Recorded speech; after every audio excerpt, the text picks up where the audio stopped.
ఓం శ్రీ మాత్రే నమః. శ్రీ భవానీ భుజంగస్తుతి. షడాధార పంకేరుహాంతర్విరాజత్ సుషుమ్నాంతరాళే తితేజోల్లసంతీం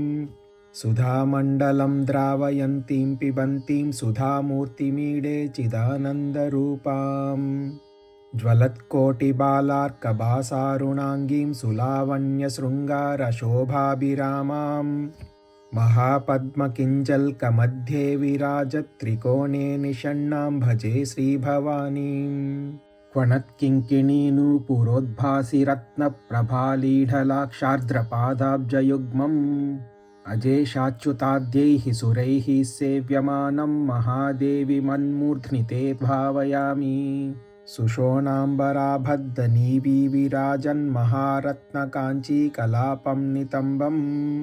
स्फुरद्दक्षिणावर्तनाभिं च तिस्रो वलीरम्बते रोमराजिं भजेऽहम् लसद्वृत्तमुत्तङ्गमाणिक्यकुम्भोपमश्रिस्तनद्वन्द्वमम्बाम्बुजाक्षी भजे दुग्धपूर्णाभिरामं तवेदं महाहारदीप्तं सदा प्रस्नुतास्यम् शिरीशप्रसूनोल्लसद्बाहुदण्डैर्ज्वलद्बाणकोदण्डपाशाङ्कुशैश्च चलत्कङ्कणोदारकेयूरभूषोज्ज्वलद्भिर्लसन्तीं भजे श्रीभवानीं शरत्पूर्णचन्द्रप्रभापूर्णबिम्बाधरस्मेरवक्त्रारविन्दां सुशान्तां सुरत्नावलीहारताटङ्कशोभां महासुप्रसन्नां भजे श्रीभवानीं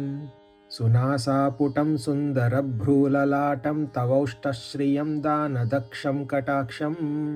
ललाटे लसद्गन्धकस्तूरिभूषं स्फुरच्छ्रीमुखाम्भोजमीडेऽहमम्ब चलत्कुन्तलान्तर्भ्रमद्भृङ्गबृन्दं घनस्निग्धधम्मिल्लभूषोज्ज्वलन्ते स्फुरन्मौलिमाणिक्यबद्धेन्दुरेकाविलासोल्लसिद्धिव्यमूर्धानमीडे इति श्रीभवानी स्वरूपं तवेदं प्रपञ्चात् परं चातिसूक्ष्मं प्रसन्नं स्फुरत्वं बडिम्भस्य मे हृत्सरोजे सदा वाग्मयं सर्वतेजोमयं च गणेशाभिमुख्याखिलैः शक्तिबृन्दैर्वृतां वै स्फुरच्चक्रराजोल्लसन्तीं परां राजराजेश्वरी त्रैपुरी त्वां शिवाङ्कोपरिस्थां शिवां भावयामि त्वमर्कस्त्वमिन्दुस्त्वमग्निस्त्वमापस्त्वमाकाशभूवायवस्त्वं महत्त्वम् त्वदन्यो न कश्चित् प्रपञ्चोऽस्ति सर्वं सदानन्दसंवित्स्वरूपं भजेऽहम् श्रुतीनामगम्येषु वेदागमज्ञा महिम्नो न जानन्ति पारं तवाम्बा स्तुतिं कर्तुमिच्छामि ते त्वं भवानी क्षमस्वेदमत्र प्रमुग्धः किलाहम् गुरुस्त्वं शिवस्त्वं च शक्तिस्त्वमेव त्वमेवासि माता पिता च त्वमेव त्वमेवासि विद्या त्वमेवासि बन्धुर्गतिर्मे मतिर्देवि सर्वं त्वमेव शरण्ये वरेण्ये सुकारुण्यमूर्ते हिरण्योदराद्यैरगण्ये सुपुण्ये भवारण्यभीतेश्च मां पाहि भद्रे नमस्ते नमस्ते नमस्ते भवानी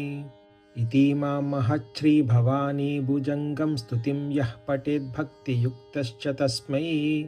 स्वकीयं पदं शाश्वतं वेदसारं श्रियं चाष्टसिद्धिं भवानी ददाति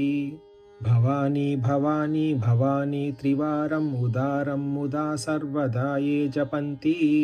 न शोकं न मोहं न पापं न भीतिः कदाचित् कदञ्चित् कुतश्चित् जनानाम् इति श्रीमच्छङ्करभगवतः कृतो भवानी भुजङ्गं सम्पूर्णम्। ओम श्री मात्रे नमः।